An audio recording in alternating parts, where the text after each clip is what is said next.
जब भी हम फिर इसकी किसी न्यूमेरिकल प्रॉब्लम को अटेम्प्ट करते हैं या फिजिक्स के किसी भी कंसेप्ट को जब हम समझ के इजीली अप्लाई करने की कोशिश करते हैं तो आपको वेक्टर स्केलर को पहचानना बहुत ही ज्यादा जरूरी है, क्योंकि जिस कॉन्सेप्ट को आप अप्लाई करने जा रहे हो यदि वो वेक्टर से रिलेटेड है तो उसे अप्लाई करते वक्त डायरेक्शन का ध्यान देना पड़ेगा, और यदि वो स्केलर से रिलेटेड है तो डायरेक्शन का ध्यान नहीं देना पड़ेगा, क्योंकि वेक्टर में मैग्नीट्यूड और डायरेक्शन दोनों होता है और स्केलर में भी दोनों होता है। लेकिन वेक्टर वाले केस में मैग्नीट्यूड और डायरेक्शन दोनों कांस्टेंट होता है, जबकि मैग्नीट्यूड स्केलर में तो कांस्टेंट है लेकिन डायरेक्शन नॉन कांस्टेंट होता है।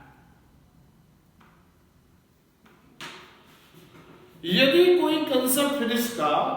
वेक्टर से रिलेटेड है तो अप्लाई करते वक्त डायरेक्शन का ध्यान देना पड़ेगा,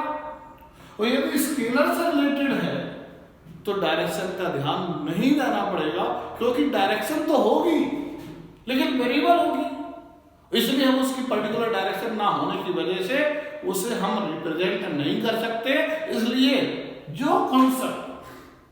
स्केलर से रिलेटेड है उन्हें डायरेक्शन का ध्यान नहीं देना जब हम उसे अप्लाई करते हैं।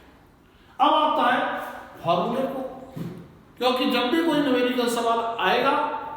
उसमें कब हमें डायरेक्शन का ध्यान देना है और कब डायरेक्शन का ध्यान नहीं देना है। जैसे कि यदि कोई मोशन ट्रांसलेशनल मोशन हो रहा है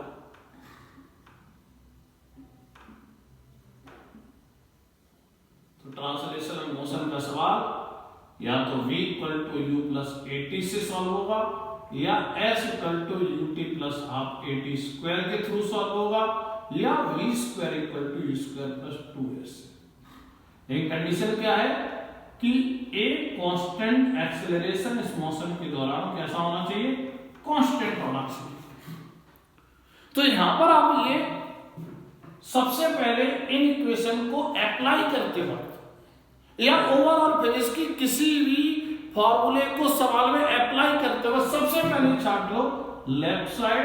राइट साइड, ये छाट लो कि कौन वेक्टर है और कौन स्केलर है। जैसे यहां पे आप देखिएगा, यहां पे ये वेक्टर क्वांटिटी है, यहां पे ये वेक्टर क्वांटिटी है, यहां पे एक्सेलरेशन ही वेक्टर लेकिन टाइम कैसा है, स्केलर है। तो इन सब की पर आपको डायरेक्शन का ध्यान देना है। तो डायरेक्शन का ध्यान कैसे देना, सबकी कॉमन डायरेक्शन लेनी है, यानी बी और यू और ए की डायरेक्शन कॉमन लेनी है, एस यू और ए की डायरेक्शन कॉमन लेनी है। ओवरऑल फिजिक्स में जो भी फॉर्मूला,